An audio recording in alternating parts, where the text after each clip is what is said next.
we made the decision to have a family, or to start a family. After all that hype and just the letdown of, finding out that it hadn't worked, was just devastating.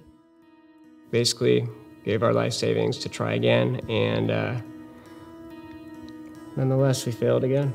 Yeah. Mm-hmm. To get that call yet a second time, it was just, we're throwing our hands up in the air. Just what, God? Yeah, it was devastating, and this is where our faith was really tested. After the second IVF failed, I needed some time to heal from that, but I still knew that we desperately wanted to have children, and we had always thought of adoption, but never really pursued it. I mean, we've got some information, and we knew that there was an attorney in our church, Chris, and we decided to go meet with him. Initially, we were discouraged. We thought, it was kind of overwhelming. Like, there's so much you have to do. It's very, sorry, Chris, but it's expensive.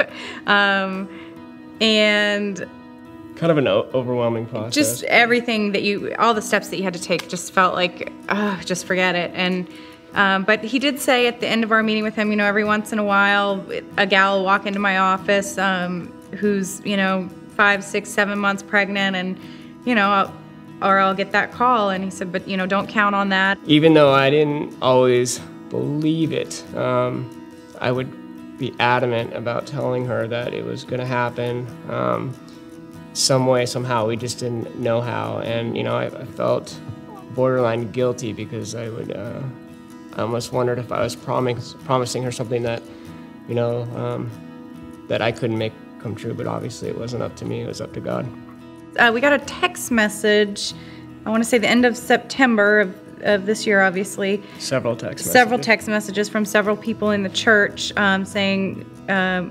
It was initially from Chris Johnson that a woman had come into his office 7.5 months pregnant and was going to give birth to a baby boy and needed to find a family. And I was in shock and panic, and told him immediately, what do we do? What do we do? We need to call Chris. And and then at the same time, all the things running through my mind, there's all the stuff that you have to do to go, but we didn't care. We just made the call, and one step at a time, okay, this is what you need to do. Get me a profile. And we just typed it out on a Word document. We prayed. We prayed. And then we just wrote it from our heart and told her who we were and why, what we'd been through and why we wanted this. And she had looked through hundreds of profiles, and for whatever reason, again, God spoke to her, and she said she just got a feeling about us. We just would kind of look at each other in awe after each small victory. Like, she picked us, okay, now what next? And we just approached it one thing at a time, and can't say we went through the waiting period in perfect faith, but it was almost like we couldn't get 100% excited because by law, this birth mom has the right to change her mind up to 48 hours. She couldn't truly do the official paperwork until 48 hours after the child was born. So that was what really, really tested our faith. We had to.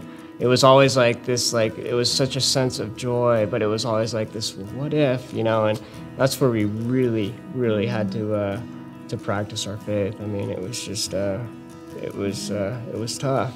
Throughout it all, it really did strengthen our faith. God's hand is all over this. Completely, it's 100% God that this baby was made to live with us, for us to be his parents. On December 18th, 2011, Caden Jackson Harrington was born. And we got to take him home on December 20th. Looking back, God had this plan and this child in mind for us this whole time. And, I don't know, and I don't know if I'll ever know why we went through some of the struggles we did to get here.